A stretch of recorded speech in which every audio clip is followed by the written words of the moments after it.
Okay, Rockstar Games, R with big star next to it. I have a lot of good things to say about this gaming company. I mean, it's a studio that single-handedly changed the way that I view gaming. You see, circa 2010, when I was like 6 years old, I had only played the kid-friendly games like Crash Bandicoot and Spyro, but when I walked in on my older cousins running over NPCs in a Turismo like they were bowling pins on Grand Theft Auto 4, it was like I had seen the secrets of the universe. There was no going back. And while others may call that experience trauma, I call it a blessing because I went on to enjoy Rockstar titles for over a decade later because of their unparalleled detail, graphics, and story that their best games could have.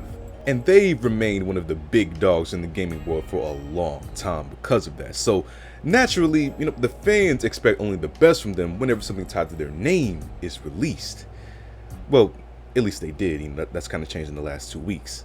Or really since they started milking Grand Theft Auto Online. But anyway, Rockstar f***ed up crazy recently. An event that I'm sure that all of you by now are pretty aware of regarding Red Dead Redemption and its remaster. Not only did they not remaster the game, but they're also not bringing it to PC and have the nerve to charge 50 bones for the exact same game from the old consoles with no multiplayer. Like that's just disrespectful to the fan base. Me personally, I'm just not taking that. I'm pulling up the Take-Two's office and getting these hands off. But what's even worse about the entire Red Dead situation is that prior to knowing Rockstar's intentions with the game, I made a video that's now invalid because of their dumb decision.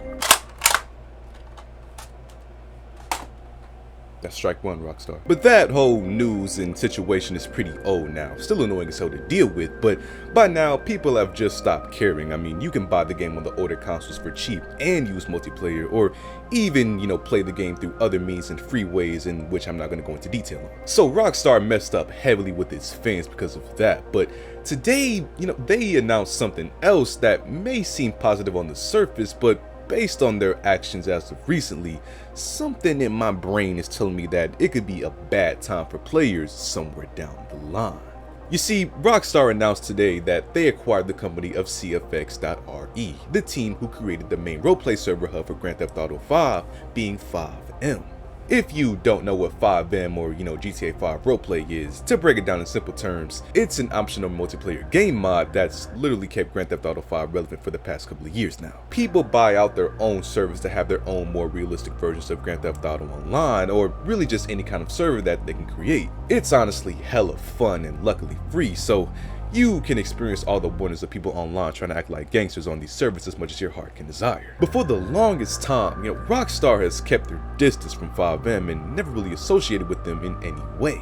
But now that there's so much money being poured into 𝘓𝑚 from people buying into servers and celebrities even using the service, don't you guys find it a little skeptical that, just now Rockstar has decided to buy out the company? I mean, obviously Rockstar is trying to profit from 𝘓𝑚. I mean, that's an obvious, and why would they even buy into it if they weren't? But where my concern is that since Rockstar has shown that they can be a really greedy company, now that they have their hands in the cookie jar of 𝘓𝑚, just how much are they going to take from players who mostly use the service for free in order to get more money?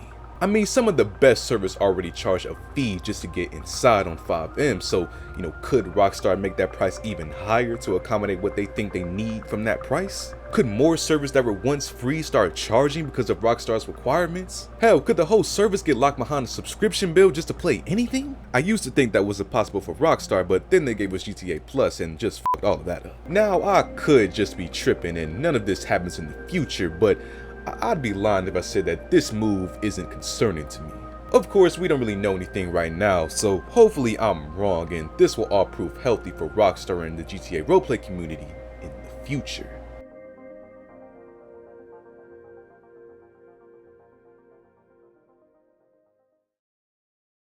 So what do you guys think about this move in Rockstar, man? Feel free to comment down below. And as always, leave a like on the video, subscribe, check out the Patreon if you're interested.